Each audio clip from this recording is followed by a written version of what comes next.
the Garden of Our Hearts, a podcast on Ancient Faith Radio that I do with my friend Elisa Bieletich. This podcast started because we wanted to do Lenten Meditations for families, and that is now becoming a book. So in preparation for our book coming out, we wanted to show you some of the ideas that we had for countdowns for families to do during Great Lent.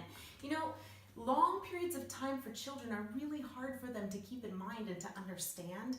And so it's very easy if they have something concrete that will help them to understand how long Great Lent is. So we have 3 ideas of possible countdowns that you could do with your children to help them keep track of Great Lent, where we are and where we're going. The first countdown idea that we have is a sort of a Lenten garden. In the middle of this sand tray, this is just something that I got from the grocery store that had cookies in it, and I filled it with sand, and in the middle is a candle. This is going to be a candle that we're going to light on Pascha. But as you can see, I've already started a trail, and I'm about halfway through Great Lent. You will need 48 smooth stones for this project. And one day at a time, every day of Great Lent, you take one of the stones from the basket and you place it right into the sand, and that helps you to see how far you've gotten in Great Lent. If your family wants to, you could create a small thing like this is a little snail that I made with a marble and some polymer clay. And the snail can travel along the trail, or you can simply put the rocks. You could also number the rocks if that would be more helpful. Or perhaps your family loves to decorate things and you want to decorate a rock each day. That is completely up to your family. But eventually you make it the whole way around, and finally when you get to the very end, right to Pascha, right to the Paschal candle, that will be the 49th stepping stone of the trail, and then you will have arrived at Great Pascha. There's also a little icon that I found just since we originally planned this, which is a beautiful icon of the resurrection of Christ. You may want that in your Lenten garden as well. That's completely up to you. I found that at Ancient Faith store. A second idea of something that you could do to help count down to Pascha is a Lenten wreath. Now, as you can see, my wreath only has a few flowers on it.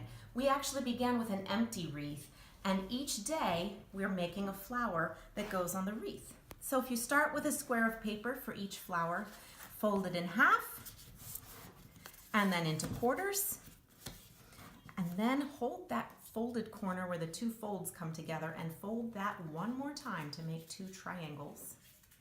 This gets a little tricky if you have cardstock like I'm using today, but it's up to you what kind of paper you use. And then at about equidistance from the point, you'll want to start cutting and cut, and you'll probably need a stronger scissors if you're going to do this tough of paper as I'm doing today. Cut your way around to the other side so that you end up with petals.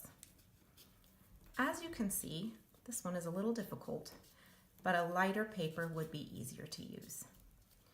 When you open it up, you have flower petals. I'm going to open mine up just so that I can actually cut it because it's a little bit too tough. It should be that you are able to cut both of those at once. When you open it, you see that you have a flower. And then you simply poke 2 holes in the middle of the flower. Take a twist tie left over from bread or maybe a brand new one and thread it through the holes of a button.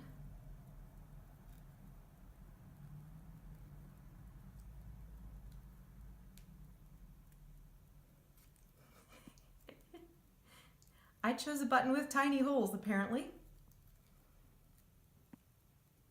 Some of the other buttons that I chose didn't even have holes like this, as you can see on my wreath.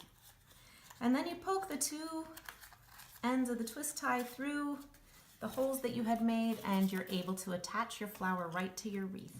If you do this every day during Great Lent, by the end of Great Lent, you will have a wreath that is completely full of flowers and bringing great joy and beauty to your family.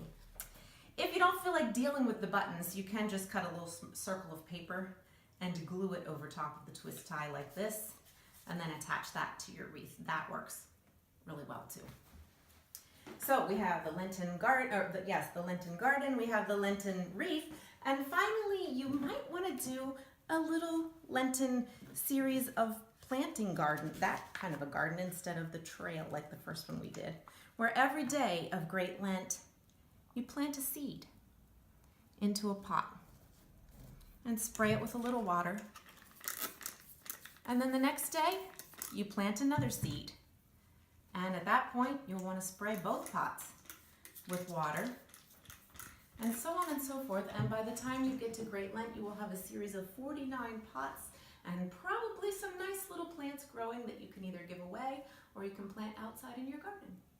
So we hope that you're able to come up with an idea that's really works well for your family, for your children, that helps them to understand a little bit more concretely how many days Lent is and how long it takes to get to Pascha, so that they can look forward to Pascha and the joyful celebration that we will have when we get there.